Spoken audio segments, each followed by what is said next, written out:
ilikuwa ni bahati mbaya sana. Tulipokorofishana na mdogo wangu Julius, mimi yale maroho yalipitiliza. Nikainama, nikaokota jiwe la ukubwa wa size ya mkono huu kitanua vidole vyote namna hii. Alikuwa amesimama mbali kama hilo ua liloko hapo. Nikalituma kwa nguvu zangu zote za ugali. Hakuliona. Lilipiga kifua hapa, akalala chini. Nikajua nimeua mdogo wangu wa kuzaliwa na mamangu na babangu.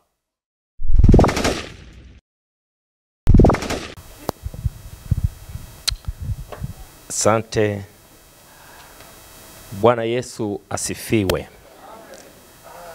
Salamu yetu ya miaka 13 ya moto wa uamsho imezingatiwa. Ninaomba nitumie nafasi hii kumshukuru Mungu sana kwa kupata nafasi ya kusimama mbele yako siku ya leo, niweze kukusalimu na kutoa pole na kuhudumu neno la Mungu mbele yako. Naomba kutumia nafasi hii kutoa pole ya kipekee kwa mchungaji kiongozi wa kanisa la KRT, mahali ambapo baba alitumika kwa muda wote huo mpaka wakati amestaafu, na ndugu yangu, kaka yangu, mtumishi mwenzangu Ron Swai, na kanisa la KRT ambalo kwa sehemu kubwa ni watu ambao pia wamechungwa na mzee huyu. Naomba niseme poleni sana. Maneno yanaweza asitoshe kuonyesha uzito wa pole hii, lakini faraja ya Roho Mtakatifu ihifadhi mioyo yenu katika kipindi hiki ambacho ninaamini kwa maombi ya watu wa Mungu mtavuka. Naomba kutoa pole ya kipekee kwa ndugu yangu, moja ya watoto wa mzee wetu, nimependa kuwataja kwa majina yao. Ndugu yangu Williamson, pole sana. Mama yangu Gladmeli mtoka mbali, pole sana mama. Ndugu yangu Godson, pole sana my brother. Caroline, pole sana. Elizabeth, poleni sana. Jipeni moyo,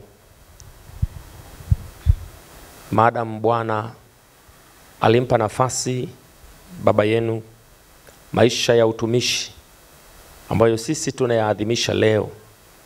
Tunawapa pole na tuko hapa kushiriki pamoja nanyi historia iliyotukuka kubwa ya mzee wenu ambaye pia ni baba yetu, na ni baba sio tu wa watu wa Mungu ambao ni washirika wa kanisa la Tanzania Assemblies of God, lakini ziko huduma nyingi Tanzania, na wako watu wengi ambao watakuwepo kwenye mkutano huu kwenye siku hizi mbili, ambao pia wanamtambua kama mlezi, kama baba, kama kiongozi, kama role model, kama mtu ambaye amewahi kugusa maisha yao. Wako watu ambao walikuja kutoka maeneo mbalimbali ya Tanzania katika nyakati tofauti, wakisafiri kuja kumuona kwa sababu maisha yake yaligusa maisha ya watu wengi ndani ya Tanzania na nje ya Tanzania. Nilipata nafasi ya kuongea na baba askofu mkuu jana majira ya saa 6 nadhani saa 5 na kitu. Muda ulikuwa umeenda. Bahati nzuri WhatsApp yangu ilikuwa bado iko on.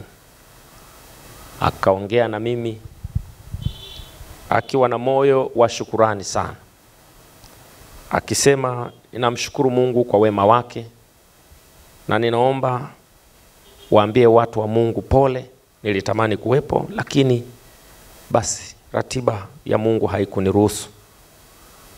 Ninawaombea na naamini mtavuka. Ninaomba tuipokee pole hii katika jina la Yesu Kristo. Nimepata nafasi ya kushirikisha neno la Mungu jioni hii ya leo, na naomba sasa nisome neno la Mungu kutoka katika kitabu cha Waebrania sura ya 13 mstari ule wa 7 na mstari wa 8. Wale wanaofungua Biblia, nataka nisome Waebrania 13 mstari wa 7 na mstari wa 8. Neno la Mungu linasema, wakumbukeni wale waliokuwa wakiwaongoza, waliowaambia neno la Mungu, tena kwa kuchunguza sana mwisho wao,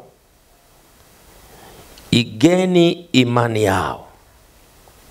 Yesu Kristo ni yeye yule jana na leo na hata milele. Jina la Bwana Mungu wetu libarikiwe.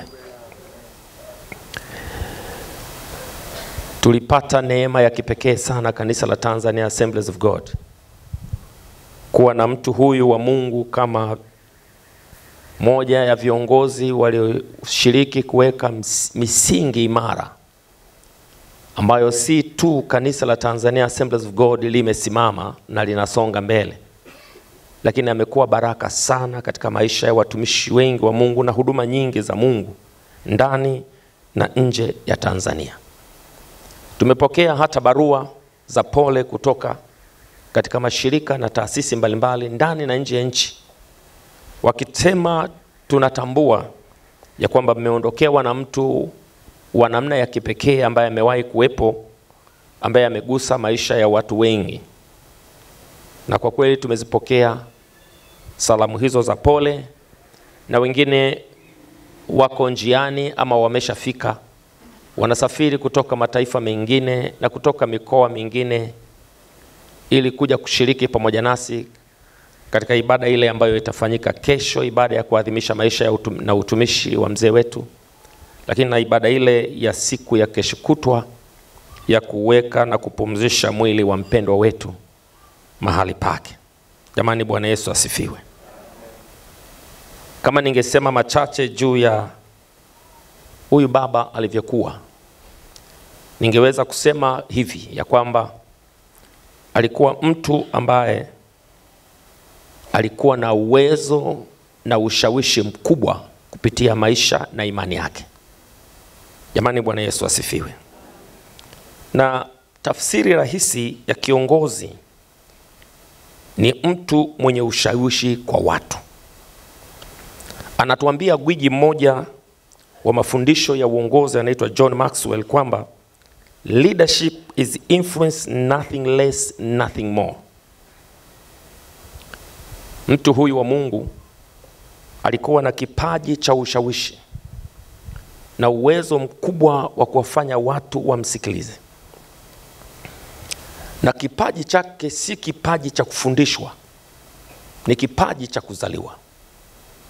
Na wakati kabla hajaokoka, shetani alikitumia, na alikitumia vibaya. Kilikuwa na madhara katika jamii yake na katika maisha ya watu waliokuwa wakizunguka maisha yake. Nilipokuwa nasoma kitabu cha historia ya kanisa la Tanzania Assemblies of God katika ule uamsho wa Masama, nilitamani kuyasoma maisha yake na huduma yake na maisha aliyoishi hata kabla. Jana nilichelewa kulala. Nilikuwa nikipitia kile kitabu ni kama kimeandikwa jana, nikiangalia maisha ya mtu huyu wa Mungu kipindi kile kabla hajakutana na Yesu. Wanahistoria wanatueleza alikuwa ni kijana aliyekuwa na ushawishi wa namna ya kipekee. Vijana wengi walimwandamia na aliwaongoza katika maisha mabaya, maisha ya dhambi, maisha ya ukorofi, maisha ya utata. Alikuwa tatizo katika jamii. Na aliendelea na maisha hayo, akafika mahali akachoka. Alichoka na maisha ya ukorofi na maisha ya hovyo. Kuna wakati baba yake alipokuwa amekutana na Yesu na sasa hajui tofauti ya maisha ya uovu na maisha ya haki, akiwa amejaa Roho Mtakatifu ananena kwa lugha. Siku moja baba yake akamwambia, hebu punguza pombe. Hizi pombe zitakuharibia maisha. Kumbe hakujua kwamba alikutana na Kristo na sasa Kristo amebadilisha maisha yake. Lakini wakati amechoka sana na maisha ya dhambi na maisha ya uovu, akatamani kutafuta namna ya kubadilika. Wanahistoria wanatueleza ya kwamba akachukua Biblia, akaiweka chini ya mchago, akawa akilala kichwa chake kimegama kwenye mchago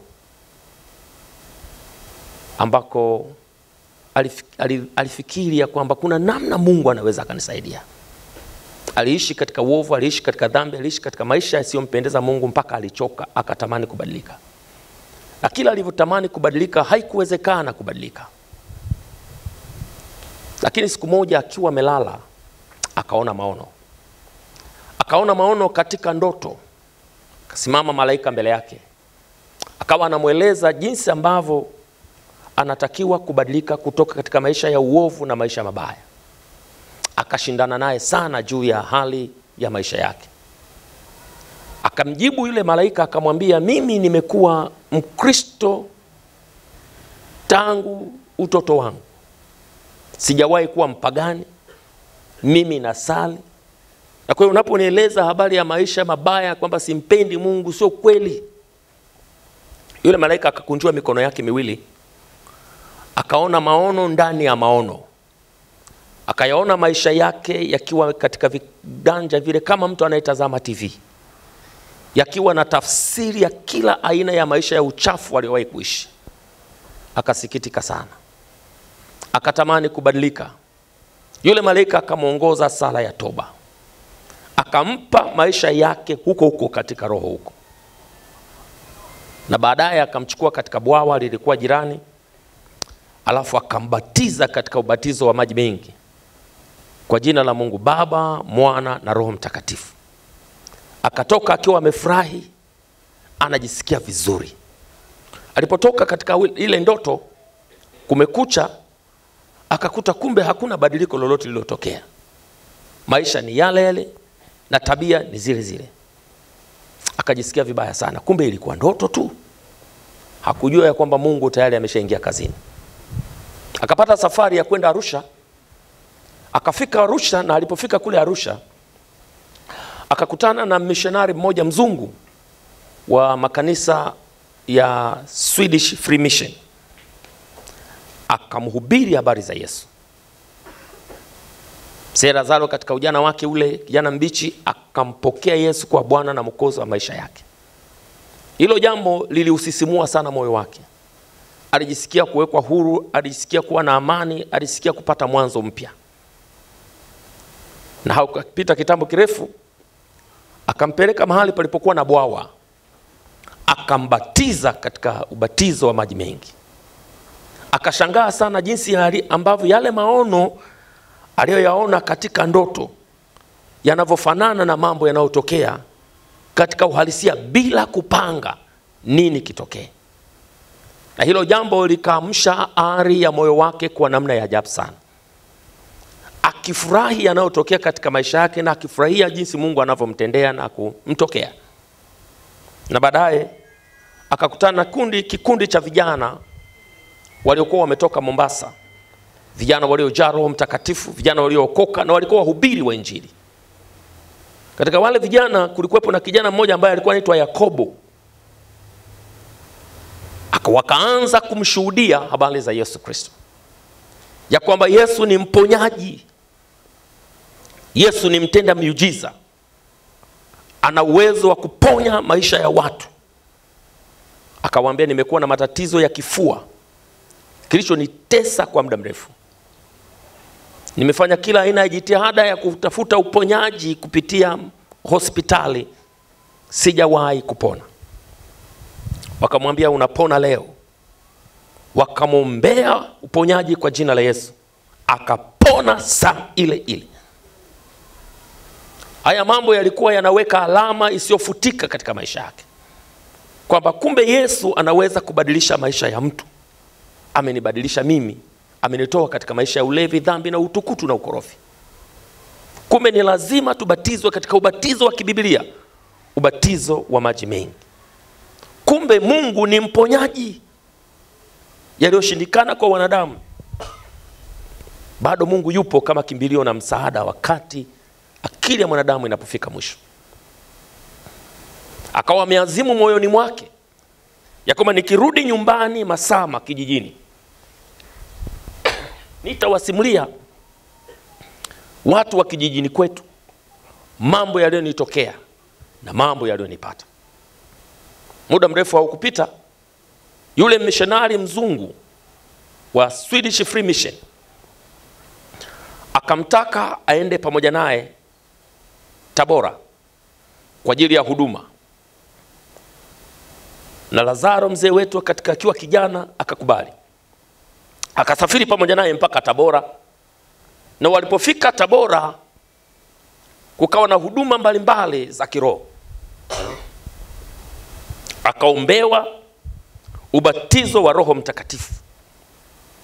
Akapokea kipawa cha Roho Mtakatifu na kunena kwa lugha mpya. Akiwa amejaa nguvu nyingi sana za Mungu. Akarudi kutoka Tabora na moyo mfano wa mlipuko wa ajabu wa imani.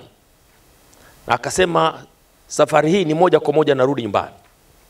Nataka nikawaambie ndugu zangu, nataka nikawaambie wale watu wa kijijini, nataka nikawaambie rafiki zangu ya kwamba Yesu anaokoa, Yesu anaponya, Yesu anajaza Roho Mtakatifu. Akiwa kijana mdogo kabisa pale, bado hajawa na ujuzi mkubwa sana wa maandiko, jumbe zake zilikuwa ni 3 tu. Yesu anaokoa, anaweza kubadilisha maisha. Yesu anaponya, anaweza kuponya maisha yako katika mateso unayopitia. Yesu anajaza nguvu za Roho Mtakatifu na akakutumia katika ishara na maajabu. Aliporudi kijijini, akawasimulia vijana wenzake na rafiki zake mambo yaliyompata katika maisha yake. Wakati huo kule kijijini kwao hakuna kanisa lolote la Kipentekoste.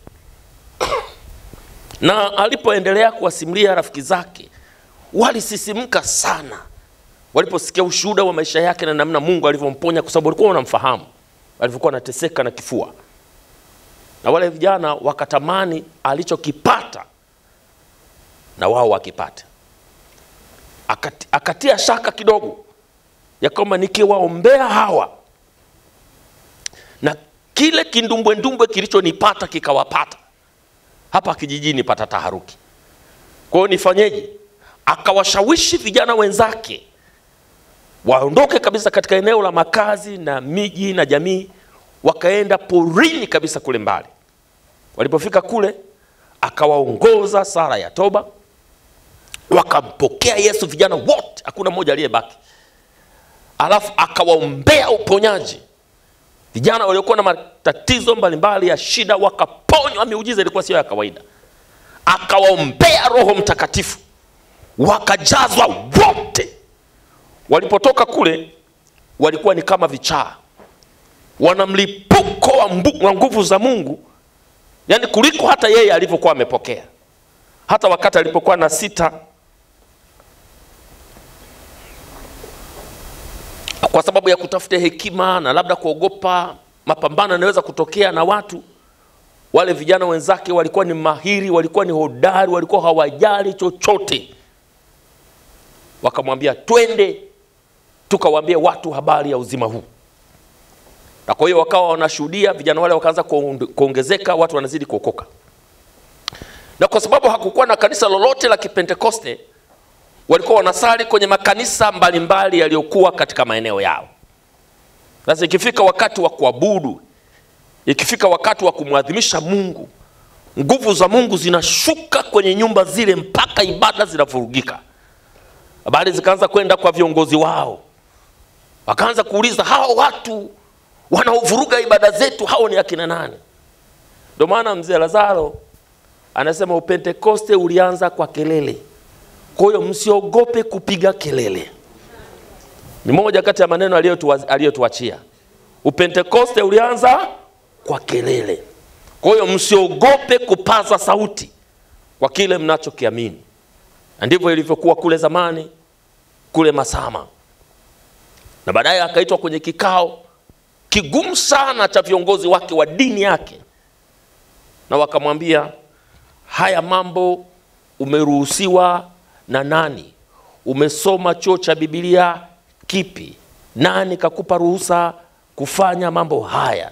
Hatutaki uendelee na mambo haya. Nakumbuka mwandishi anasema jibu lake lilikuwa moja tu. Kama kuna jibu nataka ni wajibu, ni Mathayo 28, ambayo inasema enendeni Na mimi lazima niende, na ndio maana nimerudi kuambia ndugu zangu habari ya Yesu mwenye uwezo wa kuponya, mwenye uwezo wa kuokoa na kujaza nguvu za Roho Mtakatifu. Wale watu wakataharuki baada ya kuona wameshindikana kuzimishwa, wasiendelee kuhubiri habari za Yesu mwenye uwezo wa kubadilisha maisha ya watu. Unajua kulitokea uamsho mpaka vilabu vya pombe vyote Masama vilifungwa. Hakuna kilabu kimoja kilibaki. Ilikuwa ni mtikisiko ulioleta taharuki. Watu hawa ambao wakiwaamini kila kitu kinaharibika.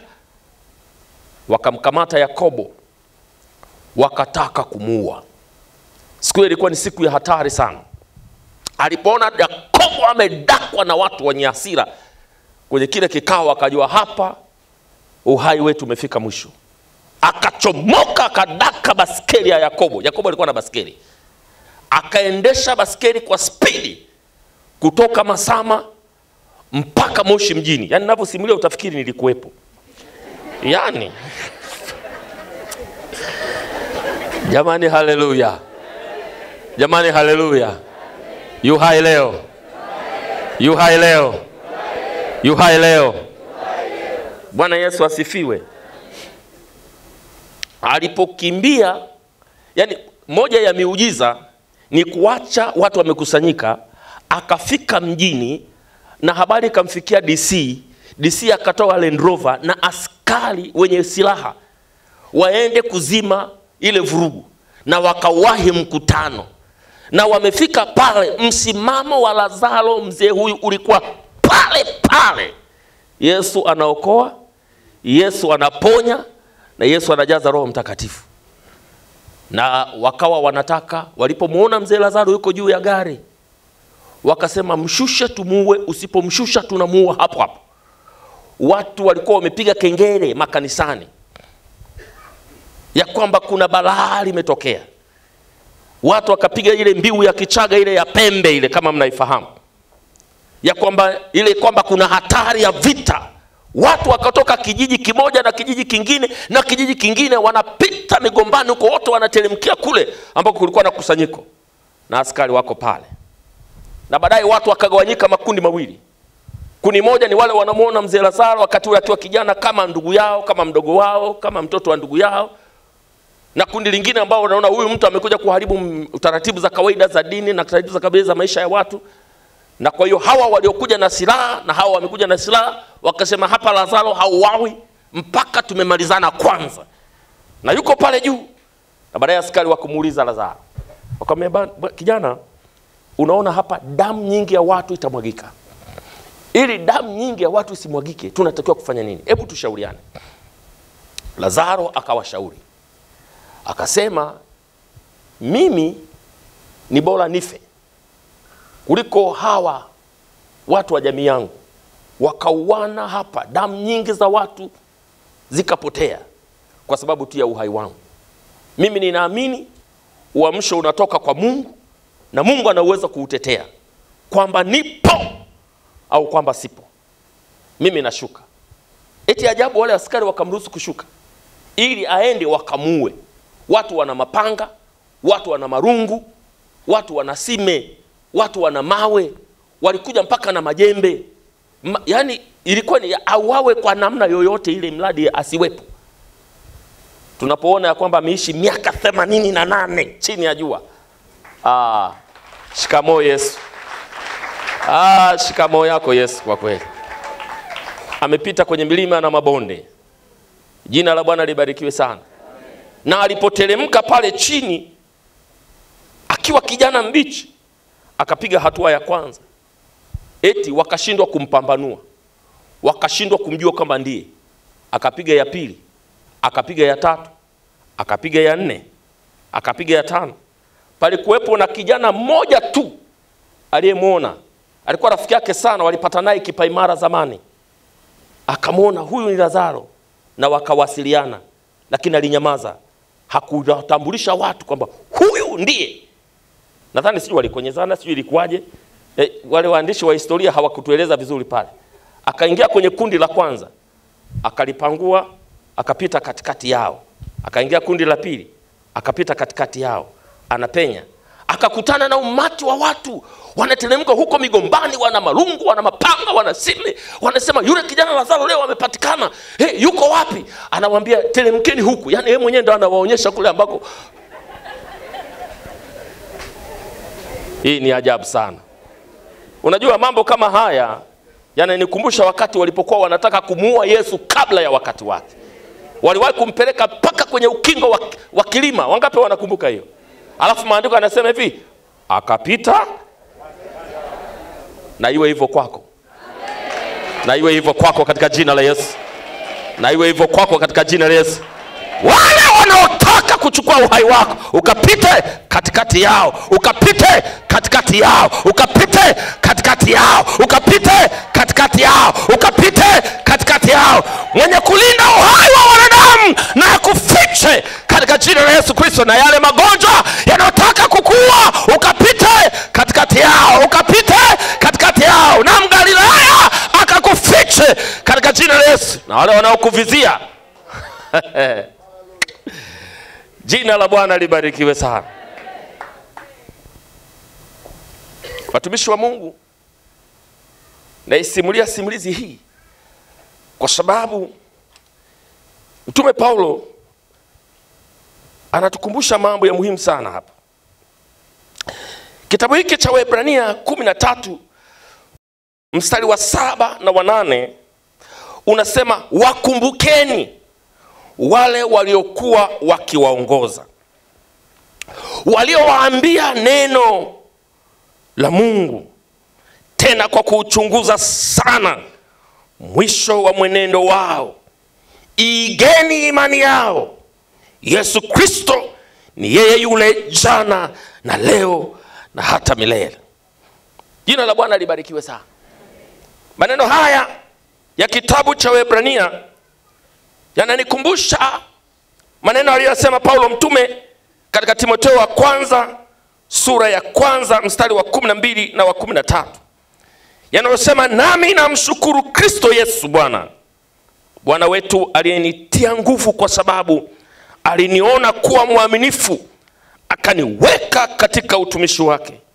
Ingawa hapo kwanza nalikuwa mtukanaji, nalikuwa mwenye kuudhi watu, nalikuwa mwenye jeuri, lakini nalipata rehema kwa kuwa nalitenda hivyo kwa ujinga na kwa kutokuwa na imani. Mtumishi wa Mungu, tunamhubiri Yesu mwenye uwezo wa kubadilisha maisha. Yesu ambaye atakukuta wewe ni mlevi akang'oa kiu ya ulevi.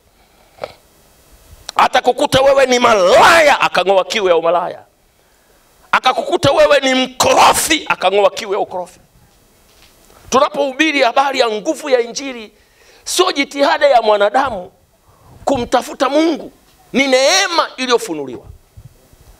Hatuoni alipotafuta kwa jitihada zake kubadilika, hakubadilika mpaka alipokutana na Yesu. Na ngoja nikwambie kitu, hakuna kitu kibaya kama kuwa na matumaini yasiyo na uwezo wa kuleta matokeo.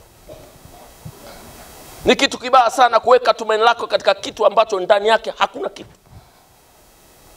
Jamani, Bwana Yesu asifiwe. Niliwahi kupita katika hali kama hiyo, wakati nikiwa na maisha mabaya, nikiwa mkorofi, nikiwa mgomvi. Sitaisahau siku ile tumekorofishana na mdogo wangu wa kuzaliwa, na baba yangu na mama yangu ananifuata, nikiwa nimejaa hasira na mapepo ya kikuria. Tumetoka kulima kwa jozi za ng'ombe, amenivimbia, na mimi nataka kumuonyesha wewe bado bwana mdogo. Unajua sisi katika kacha yetu, yani unapopigana ngumi, unapigana ngumi na mtoto aliyezaliwa na mama yako.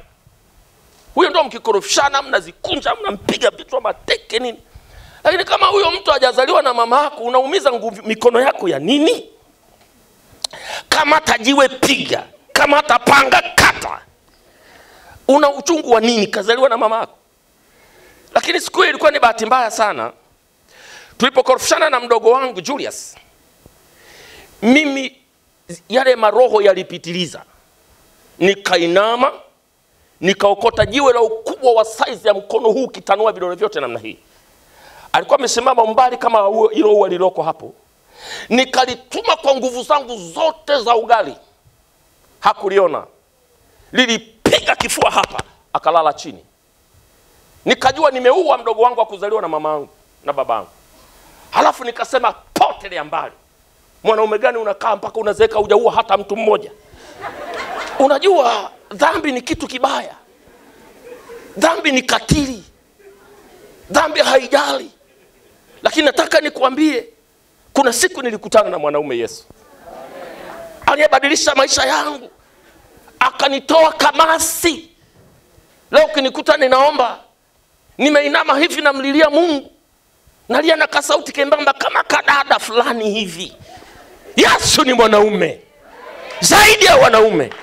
Kama wako wanaume, mwanaume ni Yesu Kristo. Mwenye uwezo wa kugeuza jambazi akawa mhubiri. Mwenye uwezo wa kugeuza malaya kahaba akawa mwimbaji wa kwaya. Akasema nitaishi kwa ajili ya Mungu. Tunapo tafakari maisha ya mzee wetu huyu, yanatukumbusha imani yake. Jamani, Bwana Yesu asifiwe. Jamani, Bwana Yesu asifiwe. Paulo huyu mtume anasema katika Timotheo wa pili sura ile ya 4 mstari wa 7. Anasema nimevipiga vita vizuri. Mwendo nimeumaliza. Imani nimeilinda. Watumishi wa Mungu, issue sio kuanza vizuri. Issue ni kumaliza vizuri. Na ujumbe wangu unasema maliza vizuri na ushuhuda ulio hai. Maliza vizuri na ushuhuda ulio hai. Wako wengi wamekuwa na majina. Wako wengi walianza vizuri, lakini hawakumaliza vizuri na ushuhuda ulio hai. Huyu baba hapa, unapoona tumekusanyika hapa, hatumpigii dede ya kwamba alikuwa mtu wa Mungu, ya kwamba alikuwa mcha Mungu, ya kwamba alikuwa kiongozi, ya kwamba alidhabihu maisha yake kwa ajili ya Mungu. Na unajua, ngoja nikuambie, kama kuna kitu kigumu kuhubiri, ni kuhubiri watu wa familia yako. Unajua mchungaji, kama wewe ni mhubiri mzuri, wakati unahubiri wewe unainuaga na uso kutazama mke wako na watoto wako. Wanasema amina. Ukiona unahubiri mama anakimbiza macho, ukiona unahubiri watoto wanaangalia pembeni, uje unapiga changa la macho watu. Na wako watu wa namna hii, utahubiri watoto wanasema wadanganye hao, sisi tunakujua. Utahubiri mke wako anasema wadanganye hao, sisi tunafanya nini? Tunakujua. Lakini kwa neema Mungu nimepata kuwa karibu na baadhi ya watoto wa mzee huyu, na nimesikia ushuhuda wao wakisema kwa dhati, Mungu alitupa baba mcha Mungu, baba aliyempenda Mungu, baba aliyedhabihu maisha yake na mali yake mpaka senti ya mwisho kwa ajili ya Mungu. Akiwa amelala na sasa amechoka kwa sababu ya umri na changamoto za afya, baada anaweza kumwambia Godson, kuna fedha iko kule na ukuta wa kanisa haujawekwa, katoa ile milioni 50 wape watu wa Mungu wajenge ukuta. Hawa ndio wanajua maisha ya mzee huyu. Alikuwa mtu wa Mungu, alidhabihu maisha yake. Na kwa hiyo tunapohubiri habari za maisha yake, ni ushuhuda ulio hai. Ameishi maisha mazuri na amemaliza vizuri. Jina la Bwana libarikiwe sana. Zikiwa ndani ya wiki moja, nadhani kama hazikuwa siku 4 siku 5 hapo, anauliza wanaokuja kunichukua wako wameshafika. Yaani alijua anaondoka, na akaanza kuambia na watoto wake wanaokuja kunichukua wameshafika. Na hawakujua ya kwamba wakati wako wa kutwaliwa na Bwana ulikuwa umefika. Alipolala katika Bwana ndo akakumbuka yale maneno. Alikuwa anauliza wanaokuja kunichukua wameshafika. Amekufa kifo cha ajabu, kifo cha utukufu. Amelala mlalo wa ajabu, mlalo wa utukufu. Nasimulia utafikiri nilikuwepo. Haleluya. Unajua kuna maneno unasimuliwa yanabaki yananata kwa sababu yana pumzi, yana uzima. Ndio maana kuta nasimulia utafikiri nilikuwepo wakati anayasema. Lakini aliponenwa mimi nilinasa, yaliingia katika moyo wangu, yakanigusa sana. Jina la Mungu wetu libarikiwe. Fungu hili la maandiko linatuambia mambo kama 4 hivi ya kuzingatia. Lile fungu la msingi nilolisoma katika Waebrania 13 mstari wa 7 wa 8. Wakumbukeni wale waliokuwa wakiwaongoza waliowaambia neno la Mungu, tena kwa kuuchunguza sana mwisho na mwenendo wao. Iigeni imani yao.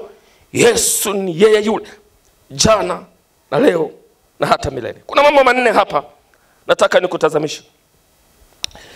Jambo la kwanza, anasema waliowaambia neno la Mungu. Tuwakumbuke waliowaambia neno la Mungu.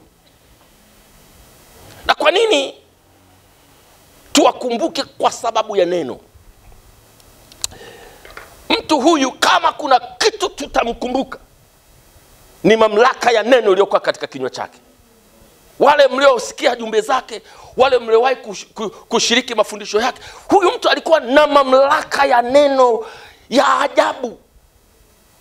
Ni moja kati ya watu ambao ninawafahamu alikuwa anaweza kuhubiri kutoka kitabu chochote katika Biblia. Kuna watu mpaka wanamaliza huduma yao hawajawahi kuhubiri vitabu fulani katika Biblia, kwa sababu akiangalia hivi toka mwanzo mpaka mwisho hakutani na ujumbe. Sio mzee Lazaro. Alikuwa na kipawa na uwezo, tena namna yake ya kuhubiri ilikuwa ni revelational. Sio kichwa tu.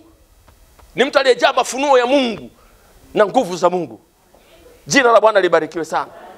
Unapoiona TAG hayumbi. Unapoiona TAG kuna vitu haviamini. Unapoiona TAG haitoki kwenye mstari. Tumezaliwa kwa neno. Come on. Huwezi kuniletea hapa habari ya vitambaa nikakuamini. Huwezi kuniletea habari ya mafuta ya upako nikaamini. Huwezi kuniletea habari ya chumvi ya upako ukaniamini. Huwezi kuniletea habari ya misukule hapa nikaamini. Huwezi kuniletea vitu vya ajabu ajabu hivyo. Jina la Mungu wetu libarikiwe. Alihubiri neno lililo na mamlaka na lililobeba miujiza. Unajua aliwahi kualikwa Nigeria. Akawa ameenda kwenye mkutano wa Maurice Selulo. Maurice Selulo anahubiri, katikati ya mahubiri kuna kitu kilisema na Maurice Selulo, ishia hapo hapo na uondoke. Maurice Selulo akakata mkutano ghafla, alafu akawaga naondoka. Alafu akamnyoshea mzee Lazaro hivi, endelea na mkutano. Kwa hiyo unasimama haujaandaliwa. Akasimama mzee Lazaro akakamata microphone, baba yetu huyu aliyelala. Mamlaka ya neno. Mamlaka ya neno. Mamlaka ya neno. Mamlaka ya neno. Saa ya kufaa na saa isiyofaa. Tayari wakati wowote. Mamlaka ya neno. Mamlaka ya neno. Mamlaka ya neno. Mzee akasimama, akakamata microphone. Na siku hiyo walikuwa wamekuja viziwi na mabubu kutoka kwenye shule ya viziwi karibia 200 plus wako kwenye mkutano. 250. Hawa ni watoto wa familia, wanakumbuka hizo data vizuri. Sisi wengine tumesimulia tutukanasa robo 3. Jamani, Bwana Yesu asifiwe. Akamhubiri Yesu, na unajua ujumbe wake, yu hai leo. Ikapigwa yu hai leo. Kiziwi wa kwanza anaachia, kiziwi wa pili anaachia, kiziwi wa tatu anaachia. Wakafika 50, wakafika 100, 150, wakapiga 200, 250. Akaondoka, shule ya viziwi imefungwa. Kuna kituo cha mabubu na viziwi kiliwahi kufungwa alipokuwa anahubiri mamlaka ya neno. Alafu mtu ameshiba ugali wako na mafuta yanasaidiaga, ukiakanyaga, ukianywa, ukitembea nayo kwenye kachupa kama hirizi. Tumepewa neno la Bwana. Tumepewa jina la Yesu. Tumepewa neno la Bwana. Tumepewa jina la Yesu. Hayo matakataka yanakuja baada ya kupoa. Hayo matakataka yanakuja baada ya kupunguza viwango. Hayo matakataka yanakuja baada ya watu kwenda mbali na Mungu. Lakini wazee wetu walihubiri neno lenye mamlaka. Haleluya. Yu hai leo. Yu hai leo. Yu hai leo. Nikimtazama hivi utafikiri anaona mpaka kwenye maini yangu. Anasema wakumbukeni wale walioongoza na wakawahubiri neno la Mungu. Wapendwa, tusitoke katika neno. Wasenda tusipunguze viwango vya neno. Wapendwa, tubaki katika neno. Wapentekoste tubaki na neno. Watieji tubaki na neno. Watu wa Mungu tuliamini neno. Watu wa Mungu tulisubiri neno. Watu wa Mungu, tusitoke katika neno. Maana neno ndio lina mamlaka ya mwisho ya mwenendo na matendo ya maisha yetu. Hivi ndivyo neno la Mungu linavyosema. Na hili ndilo jambo la kwanza nataka nikuachie jioni ya leo. Lakini jambo la pili anatushauri, anasema sio msiishie tu hapo, lakini anasema kwa kuuchunguza sana mwisho wao. Kwa kuuchunguza sana mwisho wao. Maanake maisha yake ya imani katika Mungu hayakuwa ya seasonal, hayakuwa ya majira fulani. Unajua ana watoto wengi huyu baba. Wengine ni wa TAG na wengine sio wa TAG. Na kama wananisikia kwenye vyombo vya habari, wanaweza wasijue nimejuaje. Maana mimi nami ni moja kati ya watoto wake wa imani. Kuna watu hapa wameanzisha ministry zao, wameligoshi neno. Walipokuja hapa nyumbani, aliwaambia acha kudanganya watu. Leo ni mitume, leo ni manabii, leo ni watu wakubwa. Na akawaambia itakusaidia nini utakapopata pesa za aibu na ukakataliwa mbinguni. Na ndani yako naona huduma. Kijana umeitwa, acha mambo haya. Wengine wameacha, wengine wameendelea. Naomba niseme kwa niaba yake mzee huyu akiwa amelala na mwili wake uko hapo ndani, kama unanisikia, wale mliopata maonyo ya maisha yake, mwache kuchanganya imani ya kweli na tamaa ya pesa. Mwache uchafu, mtaikosa mbingu. Na amelala. Na kwa sababu mlikuwa mnamheshimu yeye, sisi wengine hata mkuwahi kutuona kwenye historia, unaweza kusema Kanaani haka kametokea wapi? Lakini neno la Mungu ni lile lile jana na leo na hata milele. Halijabadilika, halimwogopi mtu, lenyewe linatenda haki. Atendaye dhambi ni wa ibilisi, atendaye haki ni wa Mungu. Acha dhambi. Haleluya. Haleluya. Jamani, wangapi wanaendelea kunisikiliza? Kwa kuuchunguza sana mwisho wao. Mpendwa, umeokoka. Mpendwa, unampenda Mungu. Mpendwa, uliacha dhambi. Wengine mlikuwa mnakula nyama za watu. Mpendwa, uliacha kuamini hirizi. Mpendwa, uliacha matambiko. Mpendwa, uliacha uchafu. Mpendwa, maliza vizuri. Mpendwa, Yesu hayuko mbali. Mpendwa, tuko siku za mwisho. Mpendwa, Yesu anarudi karibuni. Mpendwa, ukicheka na dhambi utabaki. Mpendwa, ukifurahia dhambi utabaki. Binti, tunza mwili wako. Mama, tunza mwili wako. Kijana, tunza mwili wako. Baba, tunza mwili wako. Tuko ukingoni. Tunapoona mauti iko katikati yetu, ni sauti ya Mungu ya kwamba uhai ni mali yangu na hakuna aliye na jeuri juu ya mamlaka yangu ya uhai. Tuonaye haya, tujifunze, na Mungu akitupatia akili ya kuzihesabu siku zetu. Maana anaweka mpaka, anaujua ni yeye lini utaondoka. Jiweke tayari. Jiweke tayari. Aliingia kijana kuhubiri kwenye basi. Akawa anahubiri habari ya Yesu mwenye uwezo wa kuokoa na kuponya. Sasa unajua sisi wahubiri, si tunatembea namna hii. Akawa anaonyesha namna hii. Akawa anaonyesha namna hii. Ikatokea kijana mmoja akafariki ndani ya basi. Na sijui tulipatwa na nini. Unajua watu hawakubali kusafiri na maiti. Wataambia safari ilisimama. Bwana, huyu mtu kafa. Sasa si jamani tusubiri basi tufika. Hamna, hatuwezi kusafiri na maiti sisi. Ashuke maiti wake nani? Safari ilikwama. Wakapeleka basi kituo cha polisi. Wakaushusha mwili wa marehemu pale. Serikali itajua ndugu yake nani, kwao wapi, sio kazi yetu. Watu wakarudi kwenye basi waendelee na safari. Wamegoma kusafiri na maiti. Na yule kijana alikuwa ameshuka tayari, alikuwa anahubiri kwenye mabasi. Unajua kuna watu wanahubiri kwenye mabasi. Waliporudi kwenye mabasi, watu wakaanza kuhubiriana wenyewe kwa wenyewe. Watu wana roho ngumu. Maana yule mhubiri yule alikuwa akionyesha hivi. Mitaa hii.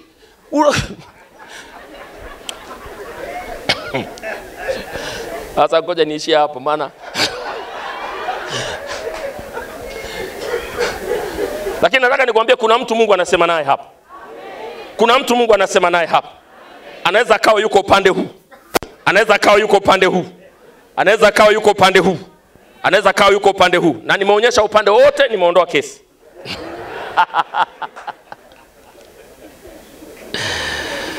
Yu hai leo kwa kuchunguza sana mwisho wao. Lakini jambo la tatu alilolisema linalohusu wale waliowaongoza ni kuiga imani yao. Kuiga, anasema igeni imani yao. Jina la Bwana libarikiwe sana. Naipenda imani ya mzee huyu aliyelala. Imani yao. Aliamini Yesu anaokoa, akaokoka.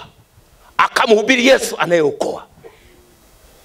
Aliamini Yesu anaweza kumfanya mtu akaishi maisha safi.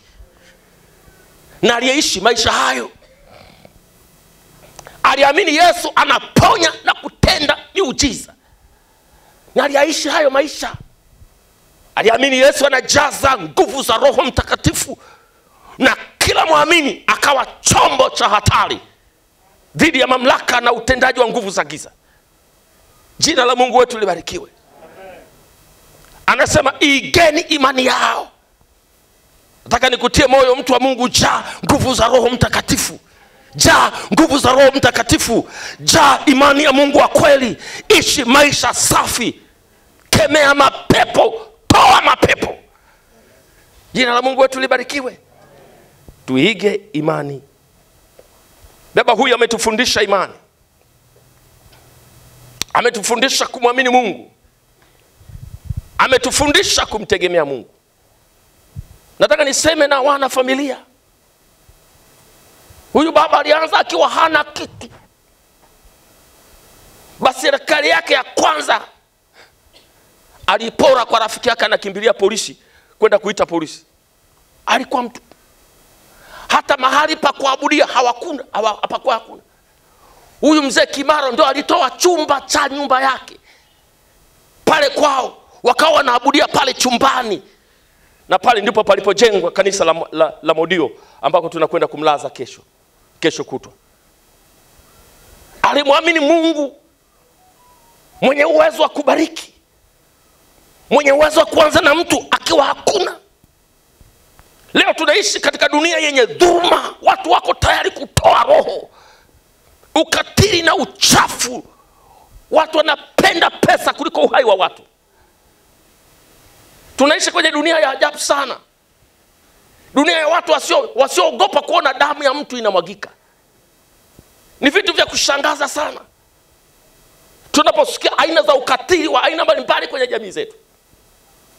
Leo mtu hata akipata ajali ya basi, usipige kelele kwamba John mnisaidie. Watu watakupiga sachi na mbavu zimechomeza huku nje. Wanachukua pesa, wanakuvua saa, wanavua pete, na ukijifanya kukatalia wanakata kidole. Na ilikuwa zamani mambo haya ni watu wa mjini waliozoea mchanganyiko wa watu. Leo hata ajali ikitokea kijijini, hali ya roho mbaya imepanda kiwango kisicho cha kawaida. Ndio maana nasema tumhubiri Yesu mwenye uwezo wa kubadilisha maisha ya watu. Tumhubiri Yesu mwenye uwezo wa kubadilisha maisha ya watu. Alinibadilisha mimi katili muuaji. Nilikuwa nasikia raha kutoa uhai wa mdogo wangu. Mapepo makatili mabaya sana. Nampenda sana Julius. Ndiye anakaa na mama yangu sasa. Mama ni mtu mzima sana. Wa kutembea amepinda mgongo namna hii. Ningemuua ndugu yangu mimi leo, ningekuwa nafanyaje? Yesu amebadilisha maisha yangu. Amen. Anaweza kubadilisha maisha yako kama hujaokoka. Ukimpa Yesu maisha yako, anaingia kama bulldozer kwenye moyo, anang'oa maroho, anang'oa mapepo, anang'oa ukatili, anang'oa umalaya, ana nguvu ya kuleta badiliko. Jina la Mungu wetu libarikiwe.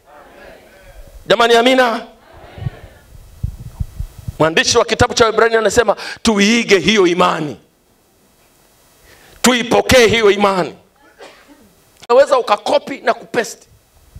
Anasema tazama nasimama mlangoni nabisha, mtu akifungua mlango nitaingia. Ni muujiza wa kuzaliwa mara ya pili. Sio ule wa kuzaliwa na baba na mama, ni ule wa kuzaliwa na nguvu ya Mungu katika namna ya ajabu. Ukimwamini Yesu leo utabadilika leo. Ukimwamini Yesu leo utabadilika leo. Ukimwamini Yesu leo anang'oa kiu ya uovu. Utasikia vibaya hata unapoitazama pombe. Unajua unaweza ukasema pombe haina tatizo mpaka ulewe. Unalugha hiyo kwa sababu hujawahi kuokoka. Siku ukiokoka ndipo utajua ya kwamba kumbe pombe ni uchafu. Pombe ni dhambi. Na unajua pombe huku ni kinywaji cha asili, kwa hiyo mnisamehe. Kwa hiyo mnisamehe kwa sababu neno la Mungu ndivyo lilivyo. Ni upanga unaokata kweli. Nimeambia huku watu kuacha mbege ni kazi ngumu sana, kama greda lile la kutengeneza barabara. Lakini yote yawezekana kwake anayeamini. Ukimwamini Yesu leo, ukimwamini Yesu leo, ukimwamini Yesu leo, ukimwamini Yesu leo. Na nina kazi ya jambo hili kwa sababu huyu aliyelala alikuwa mhubiri wa Injili. Alitamani watu wabadilike, alitamani watu waokolewe. Amejenga makanisa kwa pesa yake ya mfukoni. Sio moja, sio mawili, sio matatu, sio manne, sio matano. Kabla hajalala alikuwa na mission ya 80 churches. Ajenge kwa nguvu zake makanisa 80 kabla hajalala. Alimpenda Mungu. Wakati sisi wengine tunawaza tuongeze viwanja, tuongeze nini majumba, tuongeze mashamba, yeye anawaza ghala za kuhifadhia roho za watu waliompa Yesu maisha yao. Alimpenda Mungu, alimpenda Mungu, alimpenda Mungu, alimpenda Mungu. Tuiga imani yake. Na nashukuru Mungu imani yake iko kwenye mikono iliyo salama.